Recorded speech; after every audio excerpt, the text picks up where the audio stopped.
Hey kids, howdy and welcome to Conscious Embodiment, Astrology and Dreams with Dr. Michael Lennox.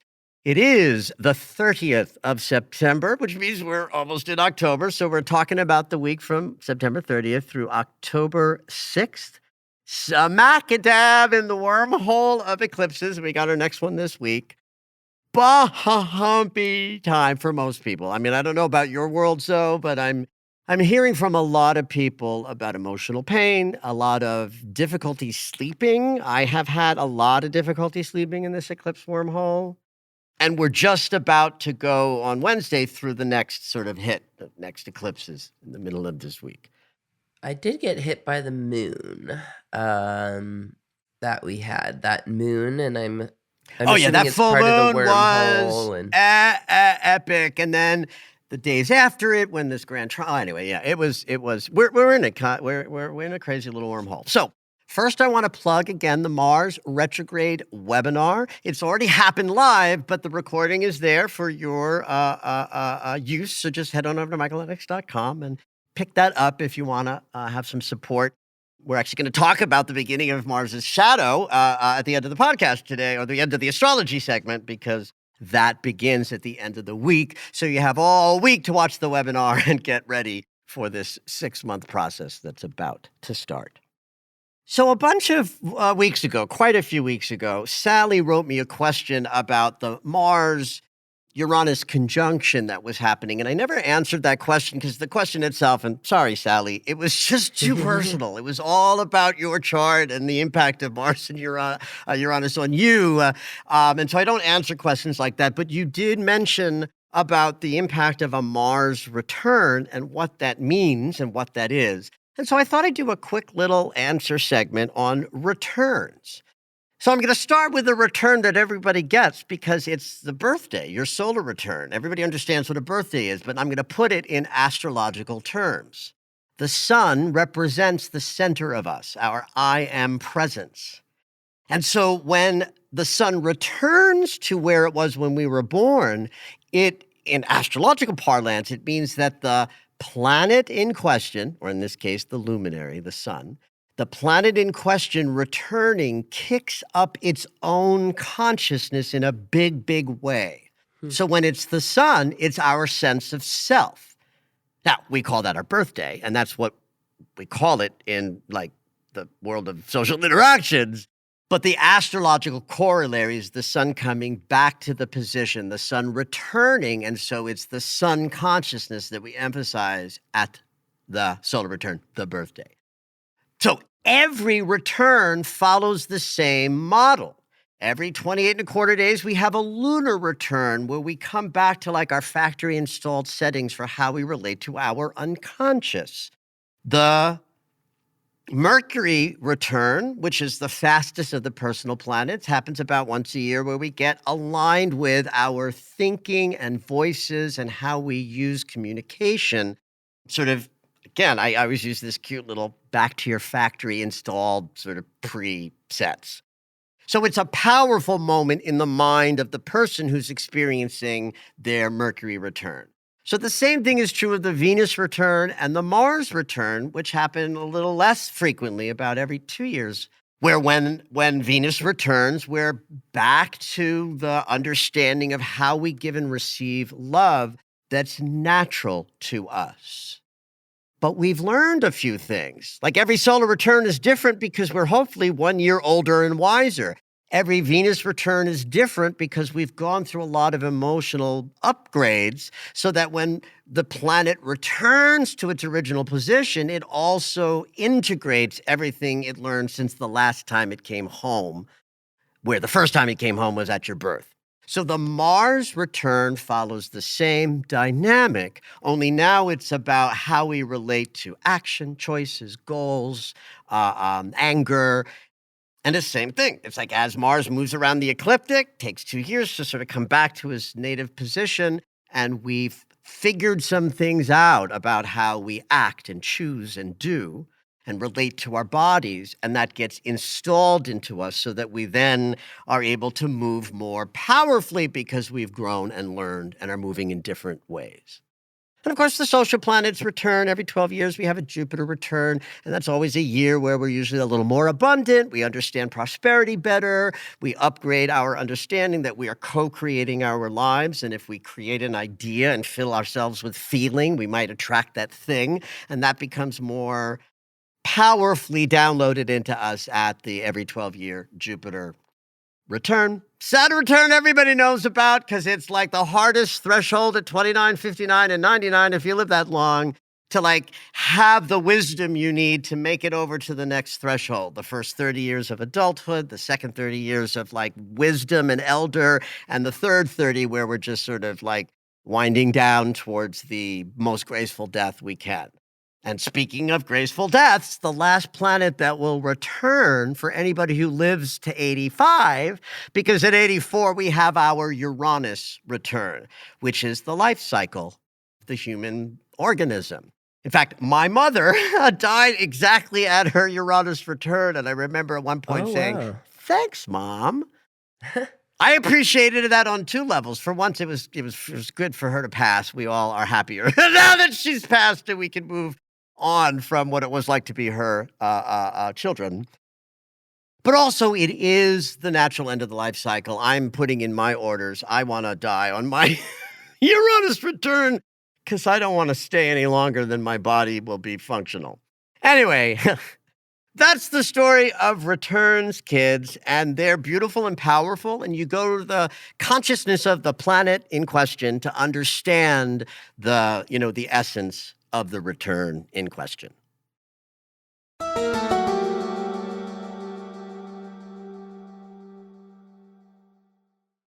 Today is the superior conjunction between Mercury and the Sun. This is something that happens regularly, once in Mercury's retrograde cycle and once in the free and clear period that happens in between the cycles. This is not exact, but you can think of it roughly as we go through 2 months of free and clear where Mercury is just sailing forward, where communication is moving forward as well without the built-in delays and breakdowns of a retrograde. And then we move through the 2-month period of the retrograde cycle itself, where there's the 3 acts of it. And then when we finish that out, we go through another 2 months of free and clear.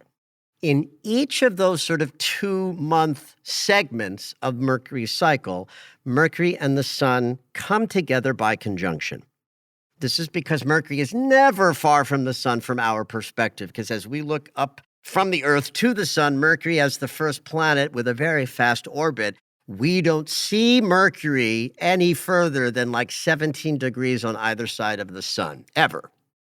This is why, this is the makeup between we think of the Sun as representing our conscious awareness and our Mercury consciousness is our thinking and our navigating. They're not the same thing, although we sometimes think they are, especially when people over-identify with their thoughts. So when this happens in Mercury's retrograde, we call it the inferior conjunction because Mercury's in front of the Sun. And he's backward moving, so we talk about it as really important because Mercury's backwards, so he's in the unconscious more than he's in the conscious mind. And so the messages that are delivered when they come together come in sideways ways, right? Like you have to trust Mercury as a trickster. You got to look at the billboards you arrive by and the songs that come on the radio and the Freudian slips that fly out of your mouth. That's the way you handle it when Mercury's retrograde. In the superior conjunction, Mercury's on the other side of the Sun. So there's a better separation between our sense of our conscious awareness and how we're thinking. And this is an important distinction to make because if you overly identify with your thoughts, you're missing out on what it's like to be centered in your wholeness and completeness as a human being, which your thinking has nothing to do with. Thinking is just added in so we don't bump into the furniture while we're here. So when the Sun and Mercury come together in the superior conjunction, we're still going to look for messages about anything in life because Mercury will speak to us about conscious awareness when they're hanging out together. But I'd also invite you guys who are listening to this podcast early in the week, look around and see. Do you understand the difference between the center of your I am consciousness and the thinking mind that guides you through it? And do you know how to turn away from your thoughts and back to your center so that you're moving through life understanding that you, as a being, are much bigger than your thoughts? Center yourself in your consciousness and use your thoughts to navigate. Look both ways before you cross the street, and trust your mind to help you in that way and not to overly identify with what you're thinking as what is true. Don't believe everything you think is the cute little phrase that matches this idea.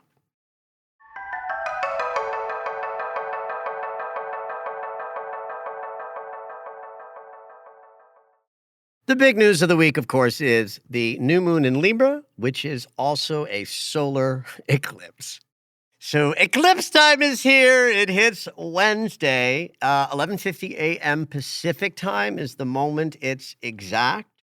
And it's all about Libra consciousness, balance and harmony, love and relationships for sure. Libra is the relationship archetype. And it's a new moon. So we're setting intentions in the direction of Libra consciousness, of balance, harmony, relationships, the mirror consciousness, etc. But it's an eclipse. It's also a South Node eclipse season because the sun is next to the South Node. In fact, the sun is like 4 degrees away from the South Node. The South Node's at 6 Libra. The sun and the moon are at 10 Libra. So it's an interesting thing to sort of like present a new moon that starts up a cycle and says we set intentions for moving forward while we're in an eclipse season that's more about letting go of the past than creating new things. And so there's a little bit of a contradiction built in here. Now, this is not absolute. It's not like the solar system is up there with a traffic cop going, stop, you can't move forward now, turn around, let things go. But the archetypes are what they are, and so we have to interpret them as they are. This is not too hard to imagine, especially if we use relationships as a model, that you can create an intention for a richer, deeper, more empowered, yummy, balanced, and harmonious experience in love and relationship with an emphasis on letting go of past relationship wounds so that you can have the love that you truly desire. And the fact that Black Moon Lilith, who's now in Libra, so that means shadow dives, are mostly about our relationship consciousness. And I mean, she's exactly conjunct. It's 10, 10, 10. 10 degrees of Libra for the sun, 10 for the moon, and 10 for Black Moon Lilith. She is having a three-way. I mean, the beloved of the sun and moon are getting together for their congress, and Black Moon Lilith is showing up and saying, pineapple is my safe word. So what this means is, while this is a balance and harmony new moon, it's not shrinking back from shadow. How many people struggle with relationships because they think that they're supposed to be just like happy and save you from all of your wounded consciousness, and then you get in them, and then early months or weeks sort of show you that, yes, look, I'm happy again, and then reality shows up. And you have to stay put in a relationship that worked yummy in the beginning in order to push past when reality shows up. And if you can do that successfully, then you have a relationship, right? And so Black Moon Lilith conjunct the sun and the moon in Libra says that. So the intention there would be, I am ready to receive a beautiful, loving, and harmonious relationship, and I'm willing to carry the shadow elements of my fears and wounds and vulnerabilities in that experience such that it is full and real and whole and delicious. Mercury is also conjunct the new moon. Remember, the inferior conjunction happens today, and Wednesday is the eclipse. So Mercury has moved through and is now just a little ahead of the sun and the moon, but 1 degree away. I love this because we set intentions with our mind, and Mercury means mind. And so our minds are directly connected to the intentions we set. When that's the case, writing is your best way to work with the intentions you set at this time. And that's true for a Libra new moon anyway, because Libra is an air sign. Air is intellect. Write it out, kids. Use your pen, use your words, use your thoughts. Sometimes the mind and thinking interferes with, process that's spiritually oriented and embodied. But in a Libra moon, we want to use our words. Remember, in the backdrop, we still have this trine being held by Uranus and Pluto. Pluto is backtracked into Capricorn, so he's here for a couple of months, helping us end structures that don't serve us any longer. So we take that idea and go back to the new moon that's also about letting go of the past, because Pluto allows us to drop everything deeply and all the way to our center, and Uranus helps us drop things in an instant. So the fact that the two agents of change are kind of holding this trine of change in the background in Earth signs means that as we set intentions in this lunar cycle ahead, Pluto and Uranus can help us, I'm going to say gracefully. It doesn't mean that the releases will be graceful, but the help will be graceful. In other words, slow change and fast change are with us the entire lunar cycle. So you can Yeah. So that's like good news from a consciousness place, but it's bad news for what the month ahead is going to be like, because it's going to make for a bumpier lunar cycle with a lot of change that's both slow and deep and fast and sudden.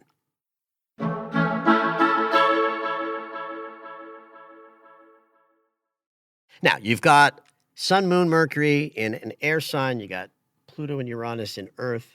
There is an amount of water in the atmosphere during this new moon eclipse that makes it a deeply emotional moment in a way that we're going to feel all week long very intensely.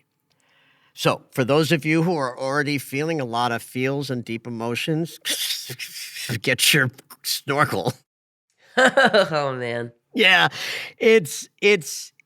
well, let me start talking about the astrology of it. First of all, Venus and Mars are both debilitated at the moment. They're both in signs they are not happy in, and both of them are water signs. Mars in Cancer is the sign of his fall.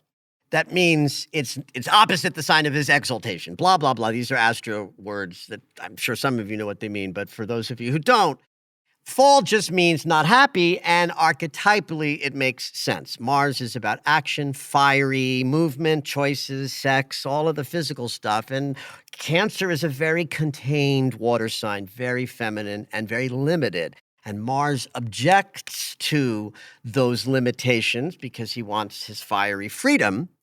And so Mars in Cancer has a really twisted relationship to our emotional nature.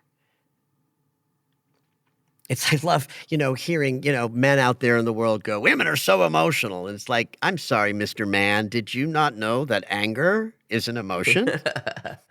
And the most emotional people on the planet are fucking men.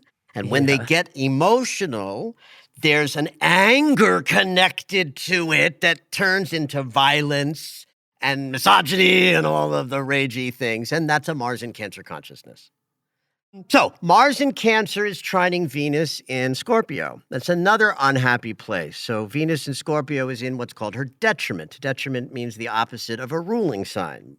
Venus rules Taurus, so Scorpio, the opposite sign, is a sign of her detriment. Again, archetypally, it's easier to understand. Venus is about love, and, her one ruling sign of Taurus is grounded love. The other sign of Libra is love that's shared in harmony and balance. Well, there ain't none of that in Scorpio. Scorpio is all about, death. Scorpio is like, I love you, so I'm going to eat you. I love you to death, and I mean it. Yeah. So to have Mars in Cancer trining Venus in Scorpio, that's a setup.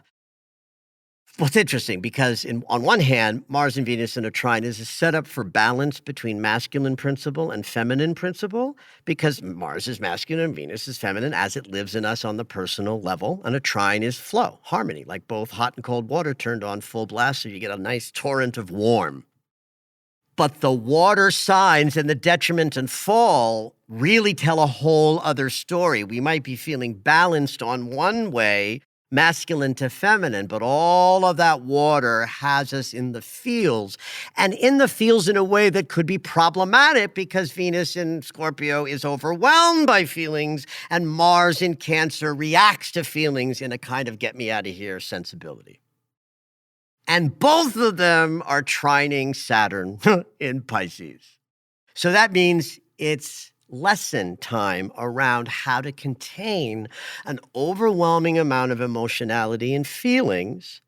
And because Saturn is in Pisces, he's also inspiring that many of the lessons we're struggling with are coming from unconscious impulses that we don't really know are there until they show up. That's just the nature of Pisces. And the nature of Saturn is to teach.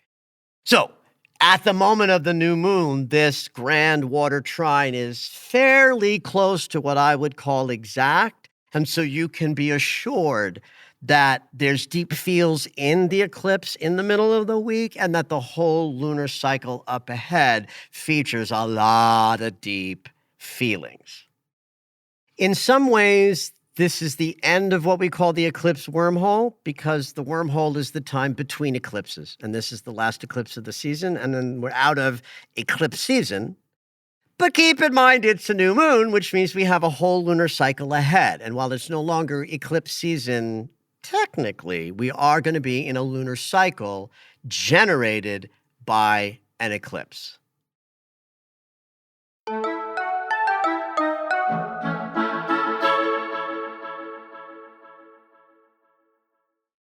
Libra rules the mirrored consciousness. I would at some point on Wednesday go to the mirror. I mean literally, go to your mirror, look in your mirror and say, I am the perfect expression of all love and I attract all loving experiences to me. And so it is, amen, amen, because that's what Libra wants. We have to take into consideration if we want the top of the wheel of love, harmony, and balance, we have to accept the bottom of the wheel of shadow and enmity and challenge. But that makes us whole and complete human beings. And then when we're whole and complete and looking at ourselves in the mirror, we can feel that wholeness and completeness. And we say our intention setting language from that place. Have at it.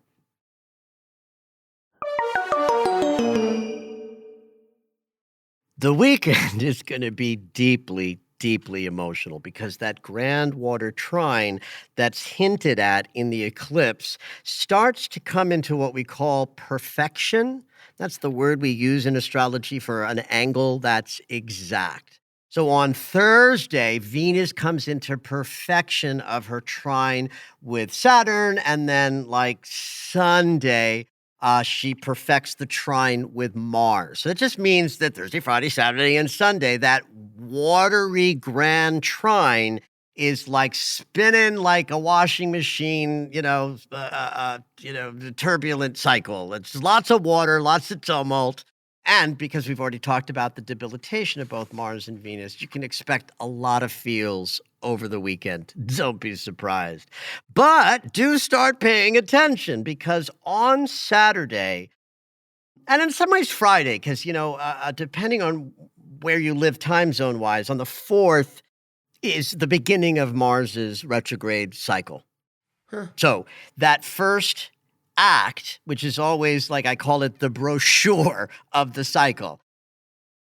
So Mars starting his retrograde on the 4th goes through the 6th of December before he actually turns around. That's a long time. Mars retrogrades are slow. That means the entire month of October, all of November, and the first few days of December, Mars is triggering experiences that will be bumpy and challenging when he goes direct in early December.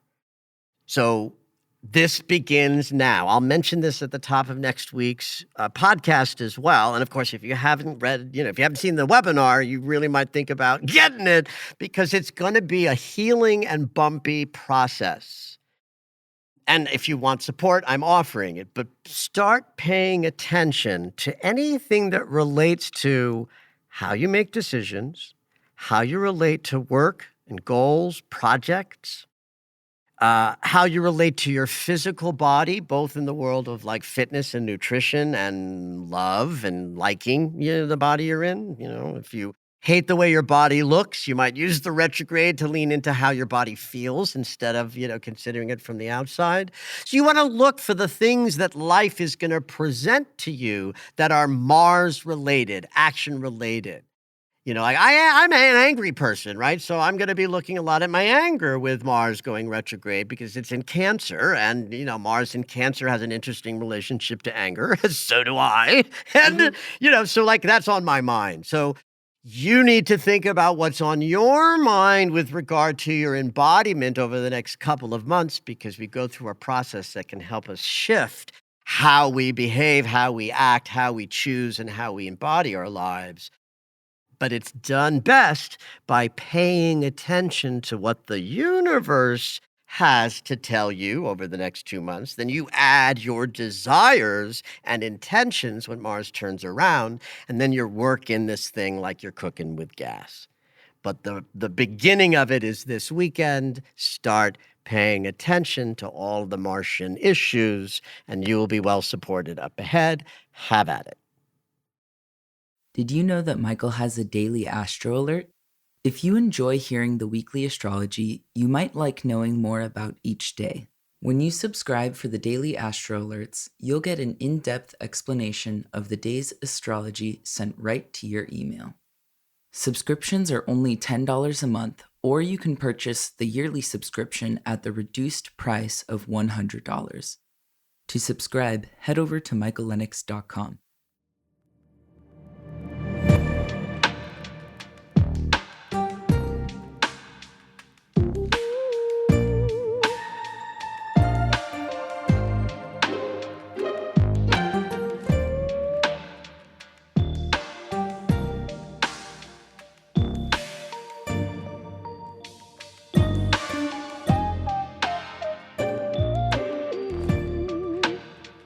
All right, it's dream segment time.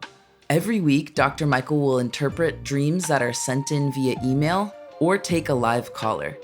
If you would like your dream interpreted on the podcast, you can go ahead and email us at dreams@michaellennox.com.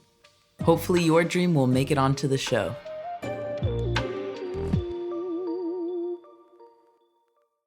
This week we have an email and dream from Cynthia, and it made me giggle a little bit. Oh, I love that. Yeah, I mean, let's see if what we make of it. So, Cynthia says, "First, I was being attacked by some kind of demon. I wake up trying to get it out of my head and start praying. I fall back to sleep and am in a classroom setting with other people, but the one person who stands out is Cher. The Cher. The Cher. Love that. Yeah. She presented in her black long curly hair phase, and she was wearing a G-string and nothing else.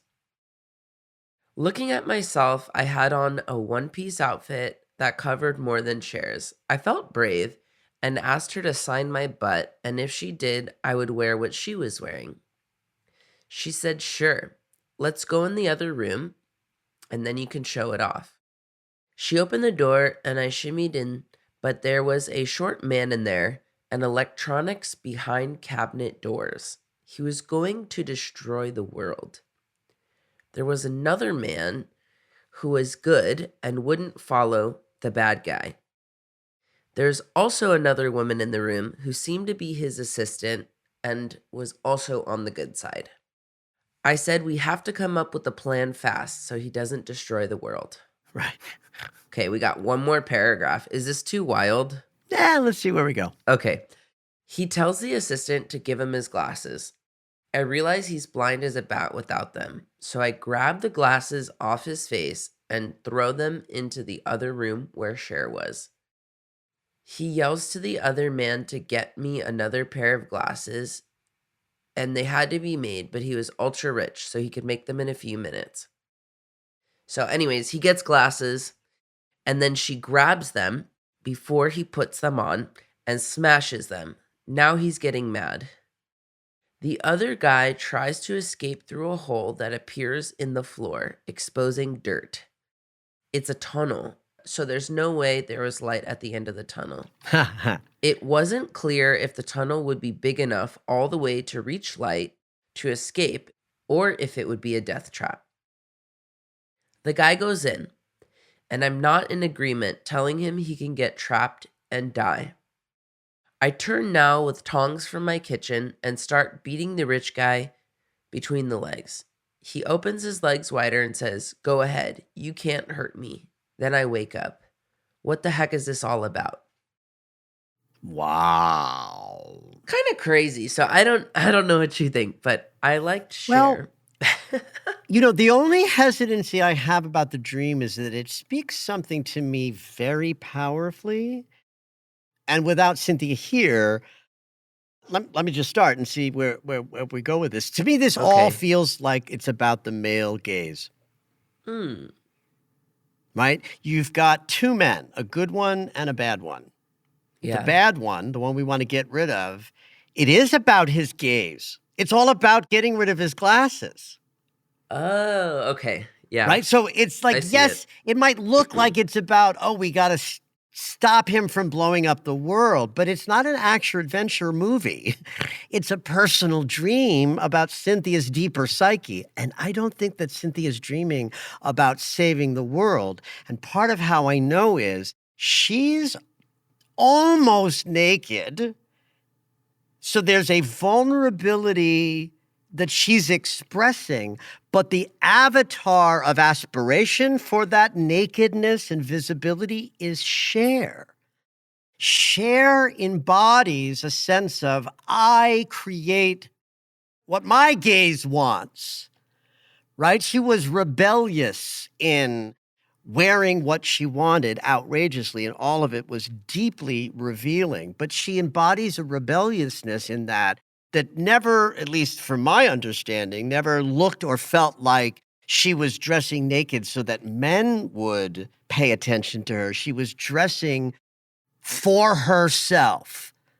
This, what pleases me, and I wear it with a big fuck you to the world. And that's one of the yummy things about Cher. So then if that's the avatar, I am comfortable in my nakedness. You can look or not look, but I don't give a shit. And then we have further dreams that's about, the bad man and Cynthia's desire for him not to be able to see clearly. That's what it speaks to me. And there's this agreement that Cynthia makes. It's like, if you co-sign my courage, my willingness to be naked and sort of visible and, to be in my own sexiness for my sake, i.e. sign my butt, Cher, I'll go even further. I'll wear what you're wearing if you, the avatar, the medicine, the higher aspect of self that's asking me to be more myself, more my unique self without concern of who's looking at me. If this is sort of exchange, Cher signing my butt, I will wear what you wear. And so there's an agreement. They go off into to take care of it. But that's where we bump into what's really going on. I mean, the fact that I'm a short man, so and shorties are getting this fabulous new term, short kings. But there's no mistaking that in the world of heterosexual normativity, short is less desirable. So right even there, that he was deliberately short and that he had intentions to destroy the world, I have to connect that with Cher and the nakedness of the first part of the dream, or we're not doing real dream interpretation because the whole story counts. Now, am I accurate in seeing that the woman assistant worked for the bad man? It says there's also another woman in the room who seemed to be his assistant, but also was on the good side. Right, but that's what I'm saying. I think she worked for the bad guy, but was on the good side. Right. So right there, that furthers for me a sense of this, like there's the good man, and then there's the bad man who's sort of disconnected from his feminine. Yeah. Right? The feminine in the bad man is out projected as an assistant, which allows him to be more bad. Mm-hmm. So then the glasses becomes the object of, here's what will fix it. If we destroy the glasses, so I have to turn this back. Again, if Cynthia were here, I'd be asking her all sorts of questions about how she relates to what I'm sharing. But it would be that the smashed glasses has to be the right thing because the dream changes right after that, right? So then we can look at that moment as pivotal because the psyche says, and then we get into this deeper place. So once that conflict is handled, we get into the really juicy place of the tunnel.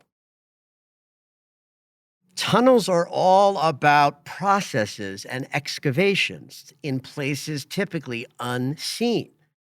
Land is always about our conscious awareness, and we walk above it, and that's sort of grounds the symbol, that it's conscious awareness, we walk on it. So if we're tunneling in the ground, we're still in consciousness, but below the surface. Tunnels will lead us somewhere. And so that's powerful. So at the end of the dream, Cynthia's in a process. It's a powerful process that is in her unconscious or just below the surface of consciousness, moving somewhere. Not only does she not know where, there's no fucking light at the end of the tunnel, which means she has to go on faith completely. She has to go through this process having no idea where she's going next. So, Cynthia, if you're listening and you hear what I'm asking about, just sort of let us know if we've sort of nailed something right and what your experience of living as a woman in the male gaze is, and does my interpretation feel like it's resonating with you or not? I'd love to hear. Thank you for listening to Conscious Embodiment, Astrology and Dreams with Dr. Michael Lennox. You can find us on Apple Music, the iHeartRadio app, and anywhere you find your favorite shows. Head on over to michaellennox.com for information on astrology readings, the Daily Astro Alert subscription, upcoming classes, and to join the mailing list.